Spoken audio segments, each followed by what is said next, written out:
With Skyrim approaching its 15th birthday, there have been staggeringly few games to scratch that Bethesda itch. Recently, we were blessed with the Oblivion remake, but that's cheating.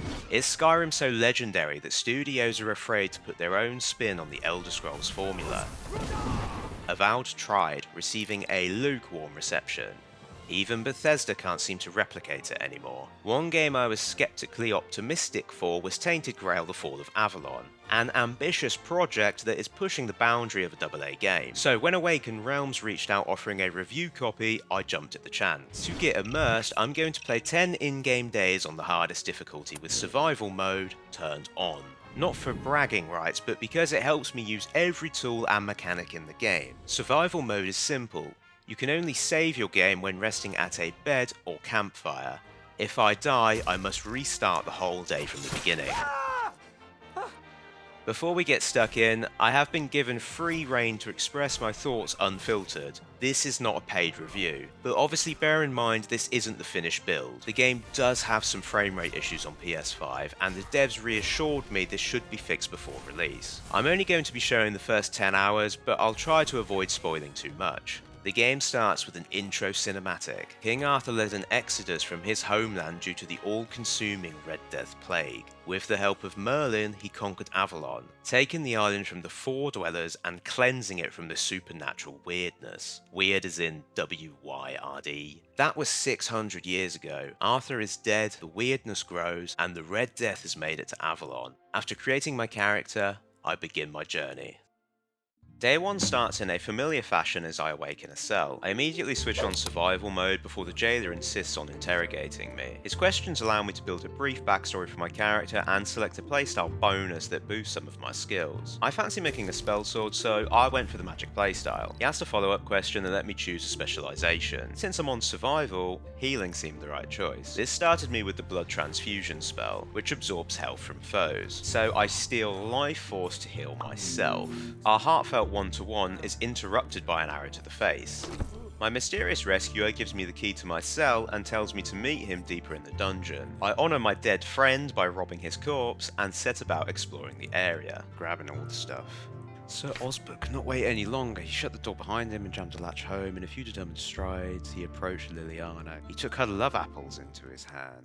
Sir Osbert pushed down his pants and took out the weapon a man uses to lay love siege. He aimed his enormous battering ram at the opening of her gates and began the attack. Mooching through the dungeon, it wasn't long until I had my first combat encounter with an undead. Combat appears the same as Skyrim's, however there's a large emphasis on stamina management. Even light attacks cost stamina. It recharges quickly, but swinging yourself out of stamina leaves you unable to block or dash. This is not a hack and slash. A spell in the left hand leaves you unable to block or shove, hence why I'm flailing around here. So I found the dash to be my best defense. After reading some notes and speaking to my fellow prisoners, I discover we are all infected with a plague called the Red Death. My captors, the Red Priests, are experimenting on victims in hopes of finding a cure. I soon encounter one of these Red Boys, giving him a walloping before taking his dagger for myself. After dealing with some more Red Boys, I ran into the beautiful Scotsman Concha. And who the hell are you? Who was not pleased to see me because I was currently clad in Red Priest robes. Luckily I was able to convince him I was also a prisoner, so he warmed up to me, but it looks like I'll have to be careful with what I'm wearing going forward. Next my path took me down this corpse hole where I met this injured succubus looking woman called Seja. Being the kind healer I am, I gave her a health potion, and it's thanks she gifted me a ring that increased my mana. Deeper into the dungeon I was able to find a bed to save my game, before locating my saviour, Caradoc. He tells me to continue this path that will take me to the exit. It becomes apparent the dungeon is on top of a ruin as the architecture becomes increasingly foreign the deeper I go. I find a magical bridge, but a note tells me the Red Priests couldn't get it to work. Instead, I take a path that leads me to a statue. Upon touching it, I'm transported to what I can only describe as another realm. There is a lot of plot that ensues, and as a result, our character is now bonded with the spirit of King Arthur, and we are granted the ability to interact with machinery like the bridge contraption. And I'd just like to say, without showing too much, the art direction of the game really started to surprise me here. Awaiting me at the end of the hall was my first boss, a giant sentinel. Being bonded with Arthur unlocks my first soul fragment ability, allowing me to slow time. Stop throwing things at me! Stop! I'm gonna die. No! No! Oh, you freaking mug. My last save being in the dungeon means I have to redo the last 20 minutes. I took a Souls-like approach to fighting the Sentinel, watching my stamina and not getting too greedy. I met Caradoc at the beach and he was less than pleased to see me, something to do with my soul being bonded with Arthur. After vanquishing the fragment of Arthur's soul inside of me, I awake unharmed and he asks for help locating the other fragments, stating Arthur not being able to die is the cause of the world's problems, as he has a connection to this supernatural force called the Weird. The Weird causes all manner of problems in Avalon. Before departing on our quest, there's time to rest at a campfire to level up and save my game. And it turns out Arthur survived and he is still bonded to me. I don't know what Caradoc's problem is because he seems like a chill guy. All I know is that I left my kingdom strong, prosperous. It should have grown. It must have flourished in my absence. Day 2 and we departed the beach. Through a cutscene we learnt the journey was not smooth and I fell overboard. I awake shipwrecked on a new shoreline. Before making my way inland, I scavenged the beach for supplies. I battled a creature called a corpse eater, then loot the abandoned campsite he was ransacking to find a hunter's stew recipe. Food heals over time and appears to be essential to conserving potions. Pressing on, there was a lake of blood inhabited by more undead. Try fireball out. That's so much cooler than what I was using. Naturally, I dove into the blood lake looking for loot. Instead, I found a door. This looks like a nice place to be. Inside was Mallory, who waffled a lot. You shouldn't be here. This is no place for the living. Choosing not to judge his appearance, I was oblivious to the fact Mallory wanted to murder me. He's like fucking 10 times my size. He doesn't know that I beat Precursor.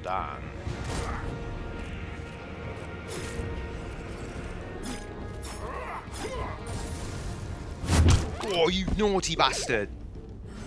No! Don't you dare hit me when I'm on the ground! I don't think I'm ready to take him on yet. Let's try going this way instead. On the other side of the beach, I found some peasants bickering over a corpse. After dispatching them, I found a note on said corpse saying he needed to collect several ingredients and take them to a nearby shrine to receive an amulet to save his companion's daughter. Rose, sage, and a feather. Further down the beach were a pack of drowners. They fought like the undead but with some water-based attacks. Their leader had a shell for a helmet, so he took more of a beating. I decided I should make my way to the castle Caradoc told me about earlier. It was getting dark and I had a feeling I didn't want to be out here at night, so I booked it to the castle to camp for the night. I had a few level ups to spend. There are two categories, attribute points and skill trees. Attribute points give flat stat increases. For example, strength increases melee damage, max stamina, and armor weight. Most weapons and armor have stat requirements to wield effectively. Skill trees give you actual perks, like a 10% damage boost with one-handed weapons. The skill system itself functions like Skyrim, where you level a skill simply by using it. You're not locked into the playstyle from the beginning, it just gives you a boost to desired skills. There's plenty of room to experiment. Day 3. My first action was to offload my loot to Orlaith the merchant. Stripping every corpse paid off as I was set up nicely. After speaking to Orlaith, I agreed to track down a missing shipment for her, although she advised me that this could put me in bad standing with the guards, who were less than fond of her. My next stop was Quartermaster Fergus. The first fragment of Arthur's soul was tied to Excalibur and Caradoc was working with the captain of the fort to retrieve it. I asked Fergus to speak to his captain, but he was suspicious of me despite the fact I told him nothing but the truth. And what were you doing in the island asylum? Just tell him. I honestly think your sense of humor is the worst. You don't want to be pals with me? Kinda, hurts my feelings. Fergus was having none of it. He wouldn't let me speak to the captain. I needed to earn his trust. The Horns of the South had a necromancer problem, so he sent me to the hunter Marg to help. The necromancer was held up in a nearby cemetery, and it's up to Muggins here to sort him out. I fought my way into the graveyard, dispatching the skeletons guarding it. I also found a rose to take back to the shrine on the beach. Inside I met the crypt keeper Huardog, an undead who had his wits about him. He gave me the rundown on the graveyard gossip. If you're looking for some juicy gossip, Becca from the third row south still has no idea where her husband is. They were supposed to be buried together, you see, but he never showed up. The scoundrel. Everyone here thinks he got remarried and chose to rest with his second wife. Not me. I think he probably got eaten. Pushing into the crypt is where the combat really began to click for me. Although sluggish at first, it rewards good positioning. You must think quickly, but not rush. Spells have two casting options. With the Burning Ember spell, tapping the trigger shoots firebolts. Holding it charges a fireball AoE. Spells can still be cast whilst dashing. Pairing this with a sprint attack, I was able to get in close, attack, dash out, then pepper the enemy with magic whilst my stamina recharged. Effective resource management makes the combat much more fluid. At the end of the crypt, I came face to face with the necromancer Yorith, who was not what I expected. I'll have you know that I'm conducting valuable research. Research that could be crucial to the future of Avalon. Of course not. What would I do with an army? I'm trying to command death, but only so that people won't have to fear it anymore. Look at what's happening around us. The Red Death, the weirdness, bandits, famine. We can't stop people from dying, but I could make it so they don't have to stay dead. Death is just a process. It should be possible to control it, and yet... I don't know what I'm missing. I decided to go for a peaceful resolution, so I needed to help Yorith understand death. I asked Huardok for help. Oh, you're back. It can't be shared or taken from someone. In the end, no matter how it happens, our death is the only thing that truly belongs to us. Yorith had a hard time understanding the sentimentality of Huardok's words. I may have indirectly convinced him that to achieve his goal of understanding death, he would have to die and resurrect himself to get the whole picture. I don't think this worked how Yorith intended, as he was now a shuffling zombie. My bad, I suppose. At least Huardok said he would look after him. Necromancer problem resolved, I deserved a few hours rest. Day 4. I checked the map and see that I am nearby Orthaith's missing shipment, so I decide to test my luck. I can see 2 bandits guarding the perimeter. After dispatching several peasants with ease earlier, I knew this would be a cakewalk. No. You are nothing but a peasant. You'll fall to my sword. No way! Nah, this guy's on some BS, man. Adequately humbled by the trick-shotting battle mage, I should probably return to the castle. On the way, I decided a bear would be easier prey. I don't know why I thought that was a good idea. I think I made a mistake here. Oh no. After collectively losing half an hour between these 2 encounters, I was pretty fed up. To the point I didn't want to play anymore. I've had enough of this, I'm gonna bloody quit in a minute. Although I had to turn the quest into Feargus, I went to see if Marg had anything to say. And? You fucking piece of shit! He did give me a fetch quest to get some ethereal cobwebs, but I've decided not to do it now out of spite. I want to explore, but I feel too weak. The survival restrictions might be too much for a first run. I decided to stop feeling sorry for myself and investigate the coastline near Marg's hut, discovering the Drowned Village. Inhabited by, you guessed it, drowners, as well as the same undead enemies I had been fighting the last 3 days. It's early, so I'll give the game the benefit of the doubt, but so far enemy variety is a little dry. They're basic, with the difficulty coming from the size of enemy mobs more than anything else. The village was fun to explore though, with a lot of verticality and hidden loot, the highlight being the Hailstone spell. What? Okay, that's a game changer. In the centre of the village was Sewell's tomb. Inside was some undead worshipping a shrine, but I think I need to return here when I have the correct item. Deeper into the tomb, I found a chest with 2 more spells. A high-level fire spell, Scorching Pathway, and Summon Keeper. Oh, it's just a dude. I'm not sure how useful he will be, since my max mana is heavily reduced while he is active. Oh, it's nighttime. I ain't afraid of nighttime. I've got this guy with me. Dave, the keeper. It's like ghosties. Dave, fight for me. Oh, Dave, you're stunting my magic. Dave, come on, fight, man. Come on, Dave, lad. Go on, son.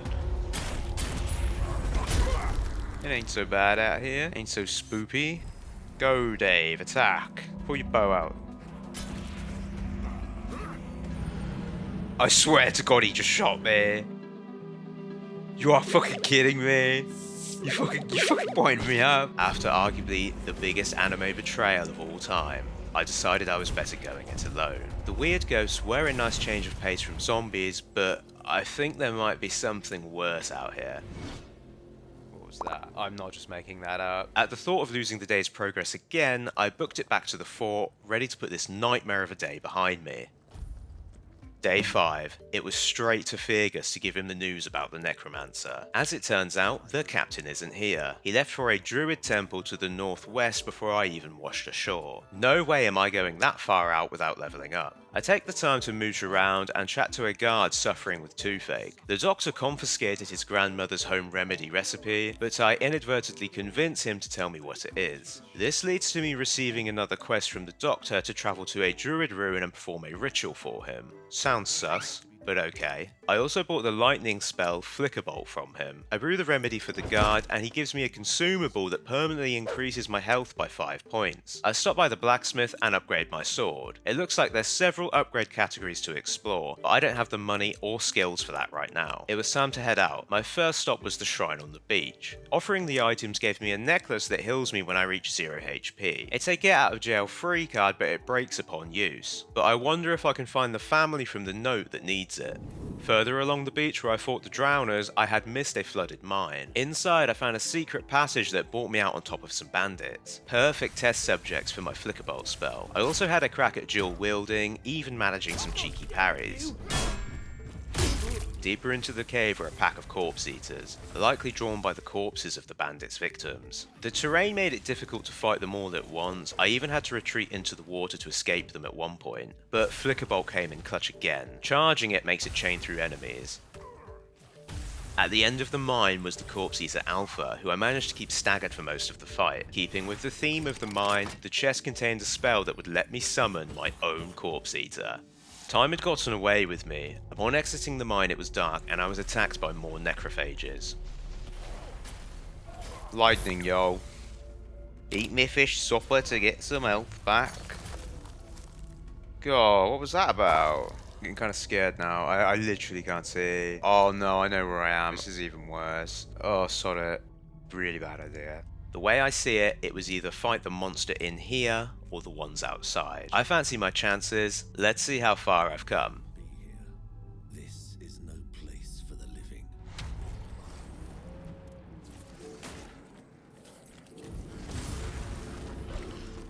We're gonna kill him. Oh, he ain't shit.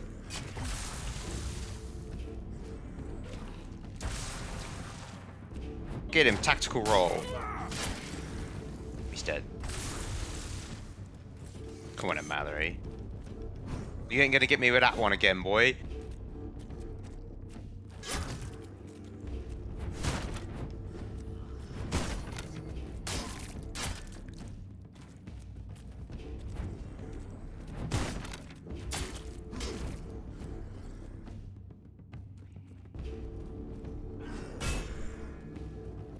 Absolutely beautiful. With Mallory defeated, I was able to access the door behind him into a strange grove. Not feeling brave enough to tackle the dungeon just yet, I retreated to the morning sun to rest at a nearby campsite. We're 5 days in and I feel like I have barely scratched the surface of what the game has to offer. Keep an eye out for part 2, which should hopefully be dropping over the weekend, and together we can continue the journey.